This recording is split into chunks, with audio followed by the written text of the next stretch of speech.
आइए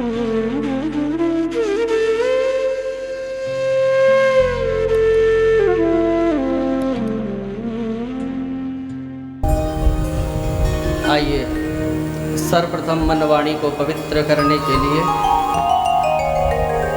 भगवान के पावन स्तोत्र का गान करते हुए कथा का शुभारंभ करेंगे।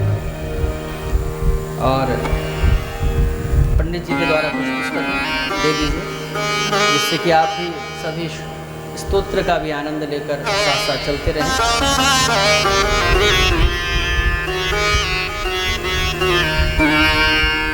और भैया जो पानी की व्यवस्था है ना, बीच में नहीं लाना, जिसको प्यास लगेगी पीछे व्यवस्था है, कथा में नहीं होता है, आजकल व्यवहारिकता ज़्यादा हो गई है। तो पानी की व्यवस्था है, जिसको प्यास लगेगी वो पीछे जाकर पीकर आएंगे। प्रेम से कहे श्याम। पृष्ठ संख्या 31 निकाल लीजिए। पृष्ठ संख्या 31 निकाल लीजिए। श्री कृष्णाष्टकम्।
भजे व्रजैक मंडनं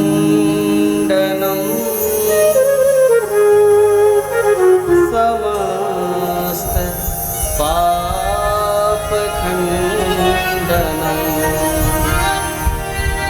स्वभक्तचेतरञ्जनं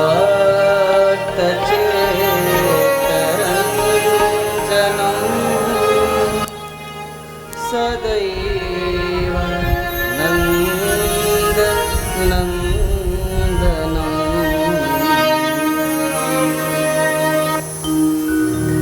प्रेम से कहे श्री राधे।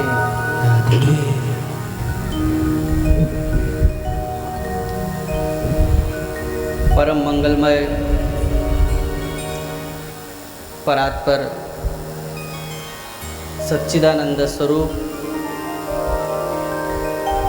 सर्वांतर्यामी सर्वव्यापक सर्वहृदयस्थ सर्वदेहस्थ सर्वाधार सर्वज्ञ सर्वेश्वर सर्वशक्तिमान सर्वगुण संपन्न श्री राधा मुखाब्ज मार्तंड मकराकृत कुंडल विभूषित वंशी विभूषित पीतांबरधारी नंदनंदन भगवान श्री कृष्ण की वांगमय प्रतिमूर्ति श्रीमद्भागवत को कोटि कोटि वंदन अभिनंदन।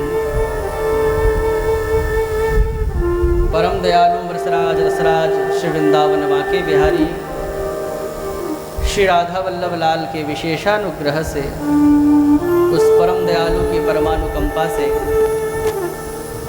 हम सभी सद्भागी हुए हैं और विशेष रूप से शुक्ला परिवार श्रीमती निर्मला देवी और श्रीमान प्रमोद कुमार शुक्ला जी सेवानिवृत्त पूर्व प्रधानाचार्य जी, उनका श्रेष्ठ संकल्प आज साकार रूप लिया हुआ है और भगवान की ही इच्छा से भगवान की ही प्रेरणा से भगवान यहाँ पर भागवत के रूप में विराजमान है। तो ऐसे श्री राधा वल्लभ लाल के श्री चरणों में मैं प्रणाम करता हूँ, जिसकी अनुकंपा से हमको ये सौभाग्य सद्भाग्य हमको प्राप्त हो रहा है। और भगवत चरणारविंद भ्रमर आचार्य वृंद ब्राह्मण वृंद संगीतकार भाई और समुपस्थित पांडाल की शोभा बढ़ाती हुई भक्तिमती शक्तिमती माताएं बहनें और भाइयों के हृदय में विराजमान अपने नंद नंदन श्याम सुंदर को प्रणाम करते हुए आइए हम कथा के द्वार को उद्घाटित करते हैं।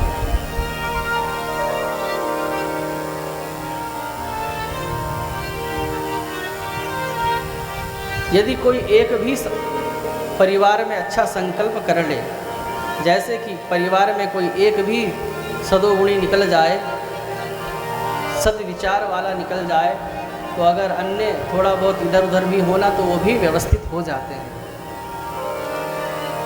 तो कुछ ऐसा ही यहाँ पर ये श्रेष्ठ संकल्प और उसका लाभ पूरे समाज को पूरे क्षेत्र को प्राप्त हो रहा है।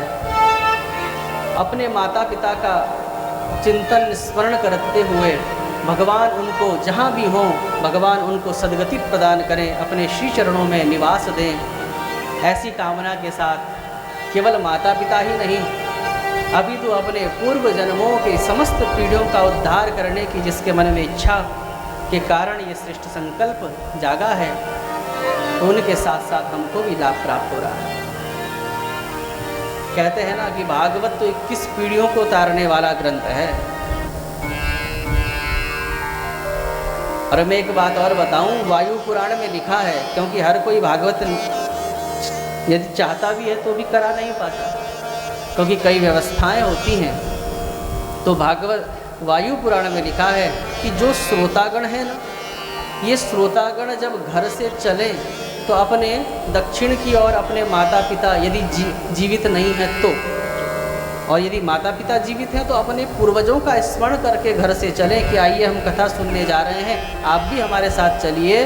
तो वायु पुराण कहता है कि माता पिता या उनके पूर्वज उनके कंधे में बैठकर कथा सुनते हैं, और जब उनको बहुत प्रसन्नता प्राप्त होती है तो आपके घर में आपके गृहस्थ में वो आपके समस्त पितर जो हैं वो अपने आशीर्वाद की पुष्प वर्षा करते हैं और फिर उस घर में कभी क्लेश नहीं होता, स्त्री पुरुष में कभी विवाद नहीं होता, संतानें श्रेष्ठ आचरण करने वाली, माता पिता का अनुसरण करने वाली पैदा होती है। तो इसलिए आप ये मत सोचिएगा कि केवल शुक्ला परिवार का आयोजन है, आप भी 7 दिन तक अपने पितरों का, और भगवान ने ऐसी कृपा करी है, भगवान का के प्रति कृतज्ञता का भाव प्रकट करके प्रतिदिन अब कथा का लाभ उठाइए।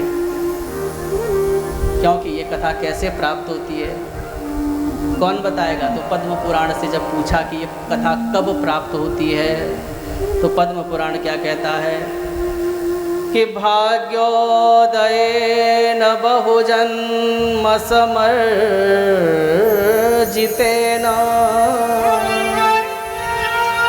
सत्संगमं च लभते पुरुषो यदा वै। मिल तो गई, अब करती क्या है भागवत? बोले अज्ञान हेतु कृत मोह मदांधकार नाशं विधाय हि तदो दयते विवेक।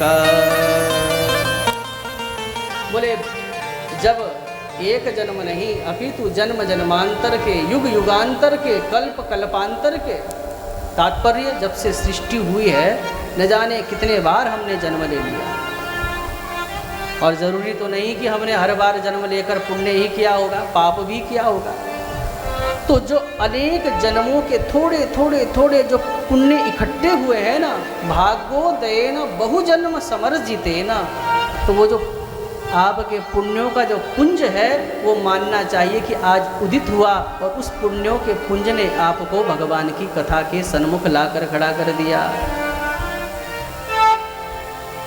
पुण्यों का लाभ ये नहीं कि खाली स्वर्ग मिल जाए, पुण्यों का लाभ तो यही है जब हम भगवान के सन्मुख आकर खड़े हो जाएं। क्योंकि जब हम स्वर्ग में जाते हैं तो वहाँ पर घाटा ही घाटा है, क्योंकि स्वर्ग में जाकर तो हम अपने पुण्यों का उपभोग करते हैं, खर्चा होता है लेकिन उसमें कुछ भी संग्रह नहीं हो पाता पुण्यों का। लेकिन जब हम भगवान के सन्मुख आकर विराजते हैं, उनकी कथा श्रवण करते हैं, तो यहाँ पर क्या होता है, पाप का तो नाश होता है और पुण्यों में वृद्धि होती है। इसीलिए देवता मानव शरीर पाने के लिए तरसते हैं। देवता कहते हैं हमसे श्रेष्ठ शरीर मानव का है। अब आप कहेंगे क्यों? क्योंकि देवता वहाँ पर पुण्य नहीं कर सकते।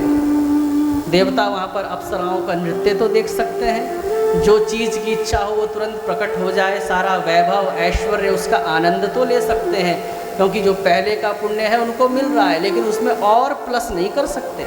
और जिस दिन इंद्र का पुण्य समाप्त हो जाता है, भगवान श्री कृष्ण गीता में अर्जुन से कहते हैं कि अर्जुन उस दिन क्षीणे पुण्य मर्त्य लोकम विशंति। जिस दिन पुण्य क्षय हुआ, इंद्र को भी सिर के बल इस धरती पर किसी माँ के गर्भ में पटक दिया जाता है, तो विशंति पटक दिया जाता है। लेकिन मानव शरीर बहुत लाभप्रद है। ये आपके हाथ में है कि आप पुण्यों की वृद्धि करना चाहते हो या पाप की वृद्धि करना चाहते हो। तो ऐसा शुभ अवसर भाग्योदयेन बहुजन्म समर्जितेन तो सत्संगमं च लभते पुरुषो यदा वै। तो बोले अनेक जन्मों के पुण्य पुंज से आपको भागवत प्राप्त हो गई। अब प्राप्त तो हो गई, अब ये करती क्या है? बोले अज्ञान हेतु कृतम ओहमदांधकार। ये हमारे अंतःकरण से जो अज्ञान की कालिमा है हमारे हृदय पटल पर, उसको धो देती है, उसका नाश कर देती है। एक बात और बताऊं, भागवत या कोई भी धार्मिक आयोजन सुनने का मतलब ये नहीं होता, भक्ति का मतलब कोई ये नहीं होता कि 7 दिन भागवत सुनी और 8वें दिन से हमारे घर में नोटों की गड्डी बरसेगी, या हमने कोई मनोकामना मांगी है तो निश्चित ही पूर्ण हो जाएगी। भागवत का फल जानते हो क्या है? भागवत का फल ये है कि अज्ञान हेतु कृत मोह मदांधकार। हम अज्ञान से बाहर निकल जाते हैं, हम मोह मद से बाहर निकल जाते हैं, हमको ऐसा ज्ञान हो जाता है कि ये बच्चे, ये पति, ये सब मेरे हैं और मुझे इनकी सेवा तो करनी है, लेकिन मरने के बाद इनका रास्ता अलग, मेरा रास्ता अलग। इसलिए मैं इस प्रकार से जीवन जीऊँ कि मेरा ये लोक भी सुधर जाए और जब मैं मरूं तो मेरा परलोक भी सुधर जाए। तो भक्ति का तात्पर्य प्रेम सबसे करें लेकिन मोह किसी से ना करें। पद्म पत्र मिवाम भसा, भगवान श्री कृष्ण गीता में कहते हैं अर्जुन संसार में कैसे रहना चाहिए? बोले पद्म पत्र मिवाम भसा, जैसे कि कमल का पत्ता होता है ना पानी में, आप कमल के पत्ते के ऊपर थोड़ा सा पानी ऐसे फेंको, तुरंत मोती सी बूंद बनकर फिसल कर नीचे आ जाएगा। रहता पानी में है कमल का पत्ता, लेकिन पानी की एक बूंद भी उस कमल के पत्ते पर ठहर नहीं पाती। तो भागवत सुनने का मतलब ज्ञानार्जन करने का मतलब, सत्संग सुनने का मतलब कि हम तो संसार में रहें लेकिन संसार हम पर हावी ना हो जाए। हम ये ध्यान में रखकर जीवन जिए कि केवल ये ही जीवन नहीं है, इसके बाद भी जीवन है। इसलिए ऐसा जीवन जिए इहलोक सुखी और परलोक सुखी। और मैं तो कहा करता हूँ कि इस लोक को सुधारे बिना परलोक की चर्चा करना कोरी मूर्खता है। आप इस लोक को सुधारिए, परलोक सुधरा हुआ ही है, क्योंकि आज का वर्तमान ही आपका कल का भविष्य बनेगा। आपको प्रेजेंट संभालना है, फ्यूचर नहीं, क्योंकि यही तो फ्यूचर बनेगा। तो भगवान की कृपा से पुण्यों का पुंजों का उदय हुआ है और लिखा है कि तेने यम वांगमयी मूर्ति प्रत्यक्षा वर्तते हरे। ये जो आपके सन्मुख ग्रंथ रखा है ना माताओं, इसको केवल आप 18 पुराणों में से एक पुराण मत समझ लेना, इसको मात्र आप शास्त्र मत समझ लेना, पोथी मत समझ लेना, पुराण मत समझ लेना, कपड़े में बंधे हुए कुछ पन्ने मत समझ लेना। लिखा है कि तेने यम वांगमयी मूर्ति ही प्रत्यक्षा वर्तते हरे है। ये भगवान श्री कृष्ण की, भगवान नारायण की वांगमय प्रतिमा है, अर्थात शब्दों के रूप में भगवान विराजमान है। किसके रूप में? शब्दों के रूप में, अक्षरों के रूप में विराजमान है परमात्मा। राधा कृष्ण परक ग्रंथ है श्रीमद् भागवत। कहाँ राधा है भागवत में और कहाँ कृष्ण है? तो बोले राधा भक्ति हरेर ज्ञानम। भागवत में जहाँ जहाँ पर भी भक्ति का प्रसंग आता है ना, या भक्ति प्रधान जब प्रसंग आता है, वही श्री राधा है। राधा भक्ति हरेर ज्ञानम। और जहाँ पर ज्ञान प्रधान प्रसंग आवे भागवत में, उन्हीं को भगवान नारायण समझना चाहिए, भगवान श्री कृष्ण समझना चाहिए। तो भगवान का ही स्वरूप है। भागवत के छठे स्कंद में भगवान अपने 2 स्वरूप का वर्णन करते हुए कहते हैं, शब्द ब्रह्म पर ब्रह्म ममोभे शाश्वती तनु। मेरे 2 रूप हैं, शब्द ब्रह्म और परब्रह्म। परब्रह्म परमात्मा को समाधि के द्वारा, बड़े बड़े साधनाओं के द्वारा पाना बड़ा दुर्लभ है। वो परब्रह्म पकड़ से लगभग संभवतः बड़ा दुष्कर है, बड़ा कठिन है। लेकिन ये शब्द ब्रह्म पकड़ में आ सकता है। उस परब्रह्म को पकड़ने के लिए तो अनंत काल चाहिए, साधनाएं चाहिए। लेकिन इस शब्द ब्रह्म को आप इसके सामने बैठकर, इसकी कथाओं को सुनकर, कानों के माध्यम से आप इस ब्रह्म को अंदर उतार सकते हैं। कथा क्या है? 2 शब्दों में बताऊं तो जो परमात्मा बड़ा दुष्कर है, बड़ा दुर्लभ है, बड़ा कठिन है, बड़ा जटिल है, उस परमात्मा को ही बहुत सरल तरीके से जो परोसा गया है, वही श्रीमद् भागवत। क्योंकि कई बार क्या होता है ना, वो जो बहुत दुर्लभ चीज़ें होती है ना, तो व्यक्ति को लगता है जब उस तक पहुंच पाना दुष्कर है, संभव ही नहीं है, तो फिर प्रयास भी क्यों करें। कई बार बहुत ज़्यादा दुर्लभ बनने से भी नीचे का व्यक्ति सोचता है कि जो उसको पा ही नहीं सकते तो फिर उस रास्ते चलना क्यों।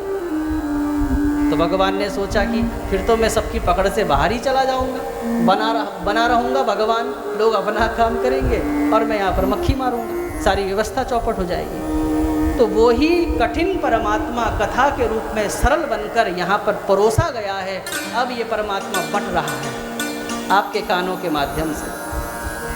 भगवान कहते हैं कैसे आप हृदय में जाते हैं, कथाओं के माध्यम से।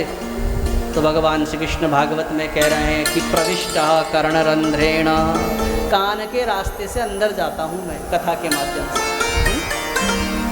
भगवान कहाँ से, जब हम दर्शन करते हैं तो परमात्मा आँखों के माध्यम से अंदर जाते हैं। कहाँ से जाते हैं? आँखों के माध्यम से। और जब हम कथा सुनते हैं तो प्रविष्टः कर्णरंध्रेण, कानों के माध्यम से परमात्मा अंदर जाते हैं। और एक बात बताऊं, इसलिए कथा समझ आवे ना आवे, आप कथा में आइए, क्योंकि जो बीज धरती पर पड़ा है वह अंकुरित जरूर होगा। माताओं, किसान जब बीज फेंकता है ना खेत पे, तो वो ये नहीं देखता कि बीज टेढ़ा गिर रहा है, मेढ़ा गिर रहा है, खड़ा गिर रहा है, लेटा गिर रहा है, नहीं, वो डालता रहता है। बीज कैसे भी गिरे, बस धरती के संसर्ग में आना चाहिए, वो अंकुरित अवश्य होगा। तो वैसे ही कथा, कई लोग होते हैं कई बार पल्ले नहीं भी पड़ती, छोटा स्तर जिनका होता है, तो कथा समझ आवे ना आवे, आप आइए, यहाँ से बीज वितरित किया जा रहा है आपके अंतःकरण के माध्यम से। वो बीज कानों से होता हुआ हृदय रूपी खेत में जब जाकर पड़ेगा तो कभी ना कभी वो अंकुरित होगा, और वो ऐसा अंकुरित होगा, माताओं, आपको न जाने कौन से भयंकर अमंगल से बचा ले, बड़े बड़े अमंगल से बचाने की क्षमता परमात्मा का नाम रखता है। इसलिए भगवान को मंगल स्वरूप कहा है कि मंगलम भगवान विष्णु, मंगलम गरुड़ध्वज, मंगलम